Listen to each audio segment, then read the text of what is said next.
አሁን ተረጋጊና ስላላህ አንቺ 5 ደቂቃ ካወራሽ እኔ ንጽጽር አቆማለሁ። ነይ ከፍ ላድርግሽና እንኳን ደህና መጣሽ። እንኳን ደህና ቆያችሁ። ኦኬ አላህን ታመልኪያለሽ አይደለ? አልሐምዱሊላህ ለዘላለም። ኦኬ አለሱ ማንም እግዚአብሔር የለም አለ አንድ አላህ። እኛ እኮ እንደናንተ ሰው ልጅ አናመልክም፣ ፎቶ አናመልክም፣ እባቦችን አናመልክም። ታውቃለህ?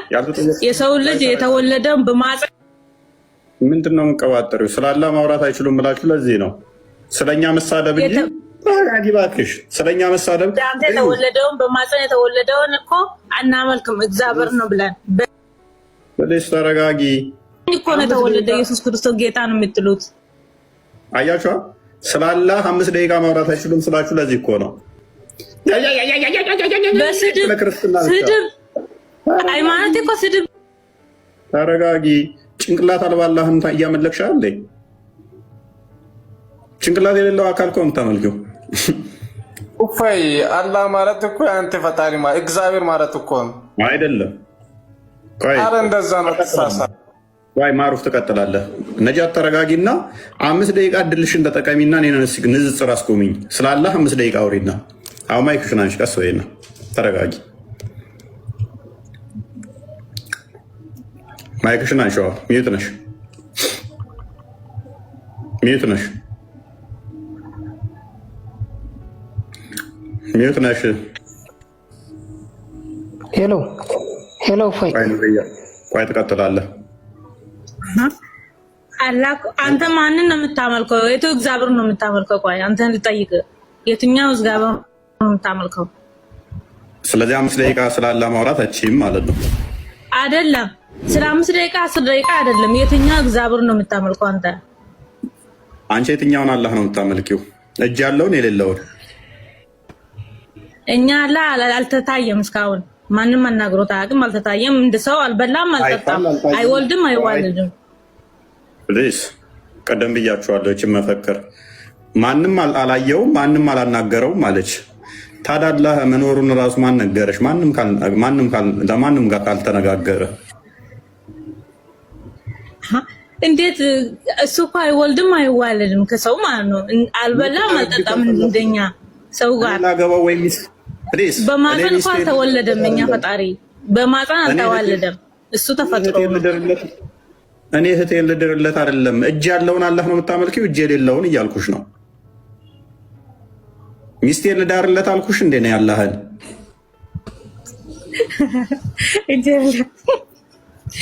ወይ አንተ?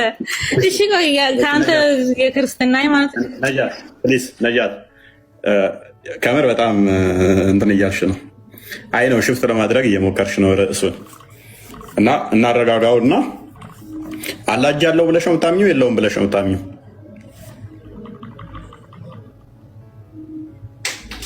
ነጃት አሁን አዋሾቹ የኛ አላህ እጅ የለውም ይላሉ። ዋብዮቹ ደግሞ የኛ አላህ እጅ ያለው ይላሉ። ያንቺ አላህ የትኛው ነው?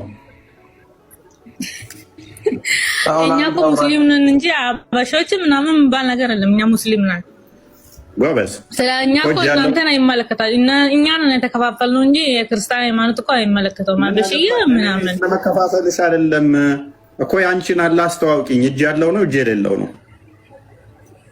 ያንተን አስተዋውቀኝ እስኪ ጌታዬን ፈጣሪን። እስኪ ስንት ፈጣሪ አለ እናንተ ጋር? ማሩፍ ስንት ፈጣሪ ነው የምታመልኩት?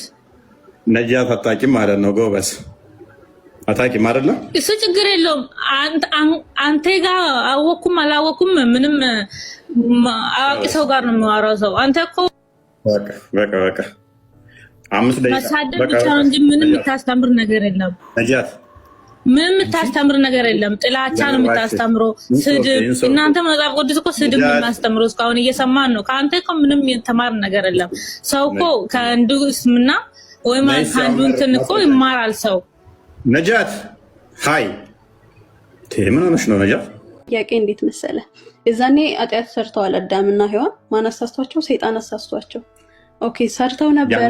የዛኔ ኃጢአታቸው ክፍያ በቂ አልነበረም ወይ? ኦኬ እዚህ ጋር ላስተካክልልህ። ወደ ከገነት ሳለው እንግዲህ ገነትን ከዛ በኋላ ምንም ነገር ወዳልተጀመረ ህይወት ብለው ሊያስተምሩ እሱ አይበቃም ነበር። ኦኬ እሱ በቂ አልነበረም ነበር። እሺ ወደ ምድር ላካቸው። ኦኬ የዛኔ ወደ ምድር ሲልካቸው መጥቶ ለምን አዳናቸው? እዛው እኮ የሰው ልጆችንም በሙሉ እነሱንም ኃጢአተኛ ለማድረግ ስልጣኑ በእጁ ነበረ አይደለም? ስልጣኑ በእጁ ሆኖ ሳለ እሱ ሆኖ ሳለ ጸጽቶት ነው ድጋሚ መጥቶ የሰው ልጅ ሊያድን የመጣው። ትክክል አይደለሁም ሂጄ እንትን ልበልላቸው ብሎ ነው እሱ ነው። ሶስተኛው ደግሞ ይቅርታ አድርግልኝ፣ መጀመሪያ ላይ ነበር እንደውም ይሄንን መጠየቅ የነበረብኝ። በአካል ሶስት በአምልኮ አንድ ብላችሁ የምታምኑት እንትን አለ። አይ ቲንክ እንደውም በጣም ብዙ ጊዜ ግራ የሚገባኝ እዚህ ጋር ምንድነው ሊሆን ይችላል ብዬ የማስበው ማለት እንድታርመኝ ነው። መንፈስ አብ አለ፣ መንፈስ ቅዱስ አብ አለ፣ ወልድ አለ፣ መንፈስ ቅዱስ አለ። መጥቶ ለሰው ልጆች ኃጢአት ተሰቀለ ብላችሁ የምታምኑት ማንን ነው? ወልድን ነው ማለትም ኢየሱስ ክርስቶስን ነው። የዛኔም በመለኮት አንድ ናቸው ሲባል በሚደረገው ነገር በሙላ ተስማምተው አይነት ነገር ነው አይደለ? እሺ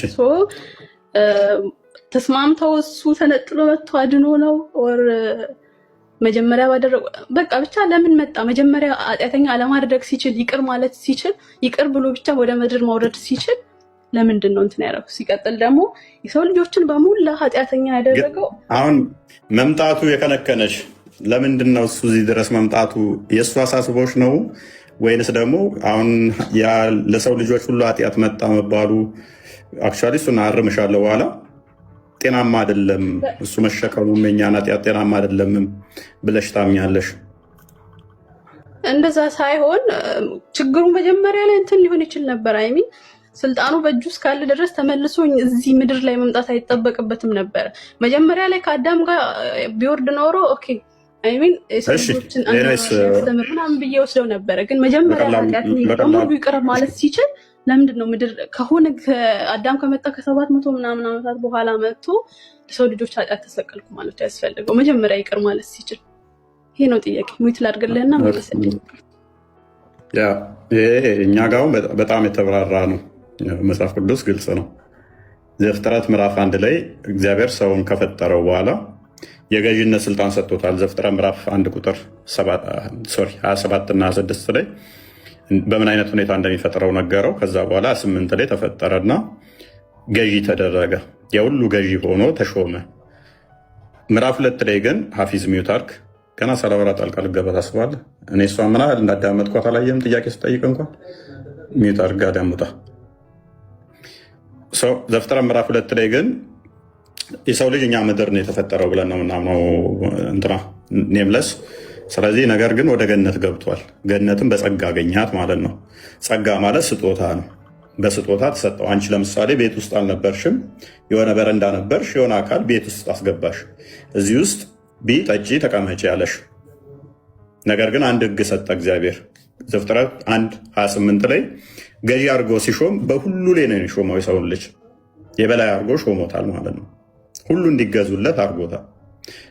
ከዛ ምዕራፍ 2 ላይ ግን ገነት ውስጥ ሲያስገባው ሁሉን ትበላለህ፣ ነገር ግን መልካምና ክፉ ከሚያሳውቀው አትብላ ብሎ አንድ ህግ ሰጠው።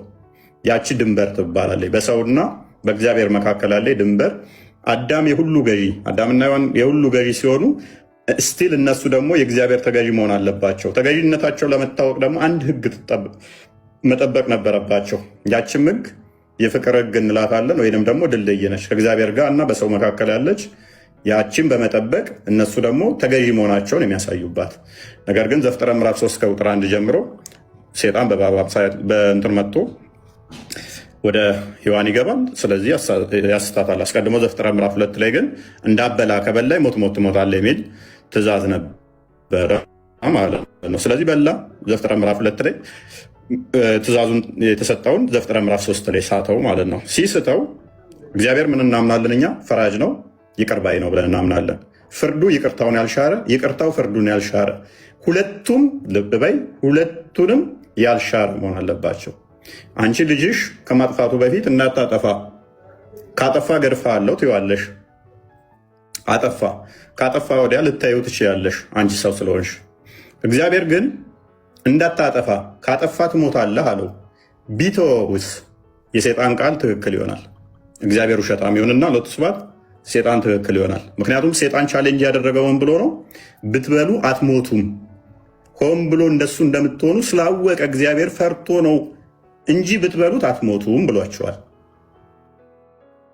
ስለዚህ ባይሞቱ ፍርድ ባይመጣባቸው እንጂ እንዳልሹ ያኔ ቢምራቸው እዛው ቢተዋቸው ኖሮ ሞት ባይመጣባቸው ኖሮ አንቺ እንዳልሽን እዛው በቃ ምሮ ቢተዋቸው ሞት ባይመጣስ ምን ይሆን ነበረ?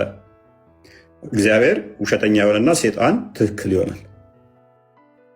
ነገር ግን እግዚአብሔር እውነተኛ ፈራጅም ነው እውነተኛም ነው። ለባህሪው ውሸት የሚስማማው አይደለምና ፍርድ መጣበት። ምን ትሞታለህ የምትል ነች ትእዛዟና። ስለዚህ ሞት ወደ ሰውነቱ ገባ ማለት ነው፣ ወደ አዳም ገባ። ስለዚህ ከገነት ተባረረ፣ ሞት ነገሰበት። አፈር ነህና ወደ አፈር ትመለሳለህ የሚለው ስለዚህ አፈር ከምድር ነበር የተሰራው ብዬሻለሁ፣ ወደ ተሰራበት ተመለሰ፣ ወደዛ ትመለሳለህ ስላለው ወደዛ ህግ ላከው ማለት ነው። ፍርዱ መጣበት፣ ሞት መጣበት። ለምንድን ነው አፈር ነህና ወደ አፈር ትመለሳለህ ያለው? ምክንያቱም ከአፈር ስለተሰራ ምድር ከአንተ የተነሳ ተዛ የተረገመ ትሆናለች አለው። እርሱን ሳይሆን የረገመውን እርግማኑ ማለ እንዲጣበቅ አደረገው ምድር ላይ እርግማኑ እኛ ላይ ተጣብቆ እንዳይቀር ማለት ነው። ኢተርናል የሆነ እርግማን እንዳይኖርብን። ሴጣን ለምሳሌ ኢተርናል የሆነ እርግማን መጥቶበታል። ሴጣን ስለተረገመ የሆነ ቀን ላይ ምንትም ይሆን አይደለም፣ እሱ በቃ ባህሪው ሆኗል። ያ ሴጣን ባህሪው ሆኗል። እኛ ግን ያ ባህሪያችን እንዳይሆን እግዚአብሔር እርግማኑን ወደ ምድር አደረገው፣ ወደ አፈር አደረገው፣ ወደ ስጋችን ሳይሆን ማለት ነው። ነገር ግን ይሄ ስጋችን ወደ አፈር መመለስ ነበረበት። ያንን እርግማን ሰጠው ማለት ነው። አስቀድሞ አንቺ እንዳልሹ እዛው ሊመረው ሞክሮ ነበረ እኮ እግዚአብሔር። የት ነህ ብሎ ጠየቀው እኮ። ተደብቅ ያለው አለው። ለምን ሲለው ዘፍጥረት ምዕራፍ 2 ላይ ወደ መጨረሻ አካባቢ ቁጥር 28 አካባቢ ጀምረ ስታዩ ሔዋን ከአዳም ጎን ስትፈጠር እቺ አጥንቷ ከአጥንቴ ስጋዋ ከስጋዬ ደሟ ከደሜ ነውና ሴት ትባል ብሎ ያላትን አዳም ምንድን ነው ለምን ተደበክ ሲለው እቺ ሴት አንተ የሰጠኸኝ አሳሳተችኝ አለ። ጥፋቱን ከማመን ይልቅ አዳም ምን አደረገ? ሴት የምትባል ሰው ነች ያሳሳተችኝ፣ እሷንም ደግሞ አንተን የሰጠኸኝ። ስለዚህ ጥፋቱን ወደ ማን አደረገ? ወደ እግዚአብሔር አደረገው ማለት ነው። ይቅርታ ከመጠየቅ ይልቅ አጥፍቻለሁ ከማለት ይልቅ ሔዋን ነች እንደዚህ ያደረገችኝ። እሷን ደግሞ ሲጠይቃት እሷም ይቅርታ ከመጠየቅ ይህ እባብ ነው እንደዚህ ያደረገኝ አለች። ምክንያት አድነው ፍርድ መጣባቸው፣ ሞት መጣባቸው። ስለዚህ በእባብና በሰው መካከል ጠላትነት ነገሰ ማለት ነው። ሞት መጣ። ስለዚህ ሁሉ በሞት ውስጥ ወደቁ ማለት ነው። በሞት ውስጥ ከወደቁ ደግሞ የግድ ካሳ ያስፈልግ ነበረ። ካሳ የሚክስ ደግሞ ያስፈልግ። ያ ካሳ ደግሞ ሮሜ ምዕራፍ 6 ላይ ከቁጥር 7 እስከ 12 መመልከት ይቻላል። ያንን ካሳ መካስ የሚችል ንጹህ የሆነ ያስፈልግ ነበረ።